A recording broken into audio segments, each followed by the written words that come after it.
The algorithm doesn't like it when you talk about facts, so I'm going to talk about some now. Excellent, I absolutely love facts. Hello, this is Greg from Mystery Honey. I'm going to fact check this video. This is a government-backed corporate takeover of land and farming in this country as we know it.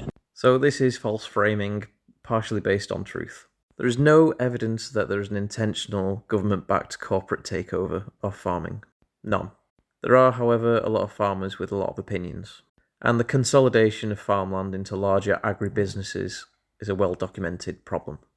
It's not just the UK, it's the whole world, and it's more to do with economics than a secret plan by some backed government cartel.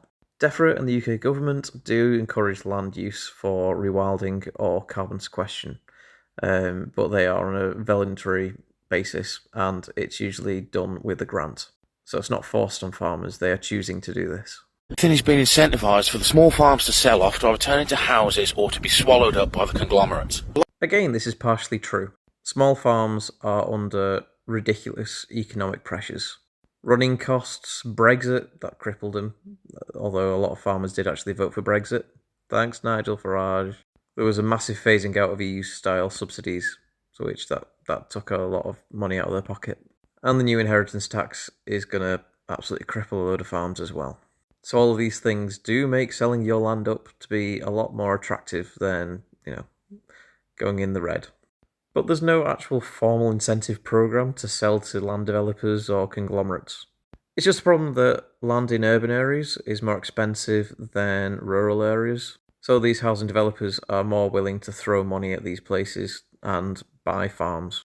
Again, it is the farmers selling this land, so they could sell to someone that isn't a housing development, but they won't because they want the most money, which makes sense, really. A lot of people still don't get this and think it's just about farmers, and it really isn't. It's about the whole country's food security. If you don't want food on your shelves in any major crisis, let the family farms die. Yeah, this one's true. DEFRA in the UK have even acknowledged that the UK only produces 60% of the food that it requires domestically. So the loss of small farms could potentially weaken our resilience during a crisis. So if you're looking across the water and you're thinking, wow, everyone's building up militaries at the moment, and Russia and Ukraine isn't looking great. Yeah, we want food security in this country. So maybe let's not get rid of the small farms. Because who buys £5 million worth of land? It isn't another small family farm, it's a big company. Yeah, this is mostly true as well. High-value land purchases, Kel surprise, are bought by wealthy people, or investment firms, or large farming operations. These are literally the only individuals, or conglomerates, that can own this land, that can buy this land outright because they've got the money. No one's got any money at the moment. To be clear, I would absolutely love a small holding, but you can't afford them. The land's too expensive. What happens to the land they buy? If it's in the hillside area of Wales, they plant loads of trees. If it's actual arable land, they just plant flowers for the bees because of government incentives. So if you know me, which you probably don't, but I am massively into rewilding in the country or all over the world. We definitely need it. We really do. It's urgent. Our nature is on its knees. And government schemes are incentivising the Woodland Carbon Code and the ELMs to plant trees and flowers for bees, which you'd think was great. But this system is kind of being abused. We are losing arable farmland that we need for food, for these conglomerates buying land and just planting flowers so they can get government schemes. Biodiversity is now being turned into an investment opportunity for rich people. And although part of me is like, yay, bees, the other part of me is like, no, they're not doing it for the good of humanity or the nature. They're doing it for the money. That's all they care about, and it winds me up. It really winds me up. And this is one of the reasons why farmers are dead against rewilding, or a lot of them are anyway. It's really annoying that these subsidies are being abused because they were made to try and encourage farmers to use the land that they aren't using, to go to fallow, to encourage wildlife, and they get more money from it. And instead, it's just being abused and working against them. Farmers are genuinely the backbone of our country, and they are the ones that will probably progress rewilding more than anyone else if they're encouraged to do so. But unfortunately, there's so much propaganda and so much stuff stacked against them that they never will, not at this state.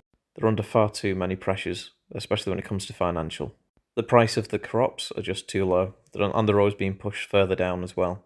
And as always, when people push their limits, they're always more willing to accept extreme views, which is why a lot of farmers are voting for reform, which is terrifying. I try not to be political, but sometimes you can't help it. Or if it's anywhere near a town, as we've all seen, they just slap a new housing estate on it. This is often true because planning laws have been eased over the past few years, and this is to help the housing crisis that we have.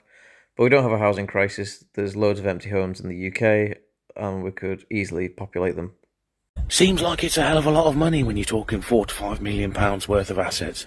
But once it's sold, it's gone. This is quite true. Once land work has occurred on arable land, you can't use it for farming again.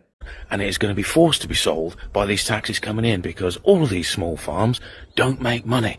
The only reason people have made money over the last 20 years is because of subsidies. They've all gone away now. This is debatable, speculative, but it is kind of true. Changes in subsidies, inflation, state planning laws, these things make things a lot harder for farmers. It's going to make it a lot harder for farmers to rely on capital gains or generational wealth, which they have relied on in the past during hard times. And the destruction of all these small farms will ultimately mean less money coming into the government each year than they send to foreign farms abroad anyway for sustainable projects. Now, the normal person won't really understand this, but the majority of farming in this country is done by smaller and smaller and smaller amounts of companies. Yeah, as I said before, this is true. A disproportionate amount of land for a company. Genuinely terrifying. And guess what? Land and assets that are owned by a company rather than a person are shielded from inheritance tax. This is mostly true. It comes down to how good your accountant is at filing your taxes. Because there's lots of legal structures there for the extremely wealthy, and they do this with everything. Yay, capitalism. But as a summary, because this video is extremely long, he is not wrong. A lot of these things are problems, and they are something that we all need to take note of, like right now. Sadly, his tone is very alarmist, verging on conspiracy theorist. What's happening is that we're in the latest stage of capitalism. It's the only way it was ever going to end, was that all of the land, all of the wealth was going to go to some few people. There's not really anything that we can do with it because the majority of economies around the world are now capitalist. It's the driving factor for our destruction of environment, for the poor, for the inequality of wealth. Just all this stuff is down to capitalism. These big figures that you're seeing now, like Donald Trump and Elon Musk, etc., these aren't the cause of capitalism. They're the symptom. They are the end game. I hate bringing politics into it, but capitalism is the main reason that the world is as crap as it is at the moment. It promotes growth, it promotes competition, but it does not promote health and it does not promote stability.